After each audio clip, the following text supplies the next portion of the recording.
হয়তো জানেন, গত মাসের 19 তারিখ আমি উমরার উদ্দেশ্যে দেশ থেকে বের হয়েছিলাম।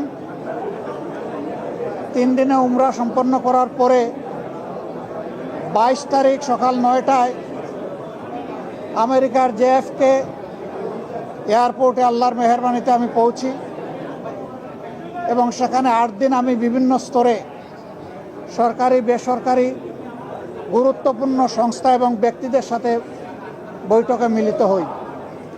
তার পাশাপাশি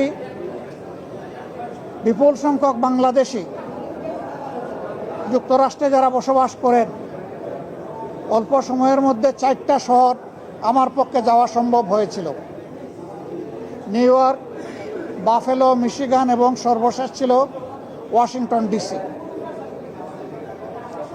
আমরা বাংলাদেশি প্রবাসী যারা আছেন তাদের সাথেও সেখানে মিলিত হওয়ার সুযোগ পেয়েছি, তাদের কথাগুলোও শোনার সুযোগ হয়েছে এবং বিভিন্ন ব্যাপারে আমরাও তাদেরকে আশ্বস্ত করে এসেছি।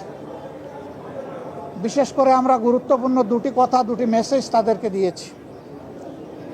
একটা মেসেজ হচ্ছে, বাংলাদেশ আমাদের সকলের দীর্ঘদিনের বঞ্চনা এবং নিষ্পেষণের পর, ফ্যাসিবাদী শাসনের পর বাংলাদেশ মুক্ত হয়েছে।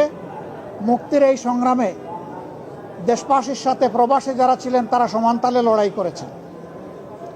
তাদের অবদানও বিশেষভাবে উল্লেখযোগ্য।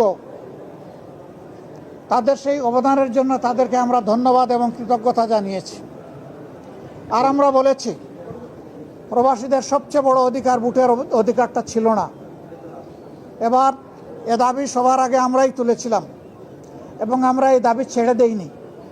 আমরা এই দাবি নিয়ে প্রধান উপদেষ্টা, নির্বাচন কমিশন সহ গুরুত্বপূর্ণ সকল জায়গায় প্রবাসীদের হয়ে কথা বলেছি। আমরা সরকার এবং নির্বাচন কমিশনকে ধন্যবাদ জানাই। এই প্রথমবারের মতো ব্যাপক ভিত্তিক বিদেশিদেরকে ভোটার তালিকায় যারা প্রবাসী আমাদের, তাদেরকে সম্পৃক্ত করার তারা উদ্যোগ নিয়েছেন। কিন্তু সেখানে কিছু সমস্যা রয়ে গিয়েছে। অক্টোবরের 30 তারিখ পর্যন্ত সময় বেঁধে দেওয়া হয়েছিল। এই সময়ের ভিতরে যে সফটওয়্যার এখানে ইনস্টল করা হয়েছে, এটা ফাংশন করে নাই প্রপারলি, যার কারণে আগ্রহ থাকা সত্ত্বেও, চেষ্টা থাকা সত্ত্বেও অনেকেই কিন্তু ভোটার হতে পারেননি। আমাদের দাবি থাকবে নির্বাচন কমিশনের কাছে কমপক্ষে আরও 15 দিন এই সময় বর্ধিত করা হোক এবং যে জটিলতাগুলো রয়েছে সেগুলা সহজ করে তাদেরকে ভোটার হওয়ার সুযোগ তৈরি করে দেওয়া হোক। আরও কিছু সমস্যা আছে, কিছু শর্ত জুড়ে দেওয়া হয়েছে। আমরা বলবো, একজন নাগরিকের প্রমাণের জন্য তার আইডি কার্ড, ন্যাশনাল আইডি যথেষ্ট। তার পাশাপাশি যদি তার একটা পাসপোর্ট থাকে, ভ্যালিড পাসপোর্ট, তাহলে আর কিছুরই প্রয়োজন হয় না। সেখানে কোথায় কারেন্টের বিল কে দিল, পানির বিল কে দিল কি দিল না, হোল্ডিং ট্যাক্স দিল না, অনেকের 10-20 বছর ধরে দেশের বাইরে আছে, তারা এগুলো ব্যবহারও করে না, বিলও দেয় না, বিল দেওয়ার প্রয়োজনও হয় না। সেগুলো শর্ত জুড়ে দেওয়া হয়েছে। আমরা এগুলাকে সহজ করার জন্য আহ্বান জানাবো। এর পাশাপাশি আরেকটা মেসেজ আমরা তাদেরকে দিয়েছি, তাদের দায়িত্ব শুধু দেশকে দেওয়া নয়, দেশের দায়িত্ব তাদেরকে সম্মান দেওয়া এবং মিলেমিশে দেশে প্রবাসে নিবাসে যারা আছেন, আমরা সবাই মিলে সবগুলো হাত একত্রিত করে সবগুলা মেধাকে এক কেন্দ্রে এনে আমরা আমাদের দেশকে নিয়ে ইনশাআল্লাহ আগামীতে সামনে আগাতে চাই। এই জন্য আমরা বলেছি, জাতীয় সংসদ সহ সরকার পরিচালনা এবং দেশ গঠনের সর্বক্ষেত্রে প্রপোর্শনেট হারেই প্রবাসীরা ইনশাআল্লাহ তারা সেখানে অংশগ্রহণ করবেন। তাদের সেই জায়গাটা নিশ্চিত করা হবে ইনশাআল্লাহ। এটা হয়তো সময় লাগবে, এটা আজকেই বললে আজকেই হবে না, কিন্তু এটি আমাদের স্বপ্ন। স্বপ্ন বুনলে একদিন আল্লাহ তাআলা বাস্তবায়ন করবেন ইনশাআল্লাহ। আমরা সেই স্বপ্নের দিকে আগাবো আল্লাহ চাইলে। সম্মানিত সাংবাদিক বন্ধুগণ, এরপরে সর্বশেষ আমি তুরস্কে এসেছিলাম, যুক্তরাজ্য এবং তুরস্ক। সেই তুরস্ক থেকে আজকে এখানে আসলাম। সেখানেও সরকারি বেসরকারি বিভিন্ন পর্যায়ে আমার অত্যন্ত গুরুত্বপূর্ণ মিটিং হয়েছে। আর বাংলাদেশি ডায়াসপোরা আছে যারা, তাদের সাথেও আমার বসা হয়েছে, তাদের কথাও শোনার সুযোগ হয়েছে। আমি আসলে নিজের কোনো প্রয়োজনে দেশ থেকে বের হইনি। আমি বের হয়েছিলাম দেশ এবং জনগণের প্রয়োজনে। যেখানে গিয়েছি জনগণের স্বার্থকে, দেশের স্বার্থকে সামনে রেখেই কথা বলার চেষ্টা করেছি এবং যেখানে গিয়েছি একটা কথা বলার চেষ্টা করেছি যে দুনিয়ার সকলের সাথেই আমরা সম্মানজনক সম্পর্ক চাই। এই সম্পর্কটা হবে মিউচুয়াল রেসপেক্ট এবং ইকুইটির ভিত্তিতে। আলহামদুলিল্লাহ, আমরা যত জায়গায় গিয়েছি তাদের অ্যাপ্রিসিয়েশন আমরা পেয়েছি। তারাও মন খুলে আমাদের সাথে কথা বলেছেন, আমরাও মন খুলে আমাদের সবগুলা বিষয় তাদের সাথে শেয়ার করেছি। আল্লাহ তাআলার কাছে দোয়া করি এই সফরে যে সমস্ত পদক্ষেপ নেওয়া হয়েছে অথবা আলাপ আলোচনা হয়েছে সেগুলা যেন দেশ এবং জাতির কল্যাণে নিয়োজিত হয়।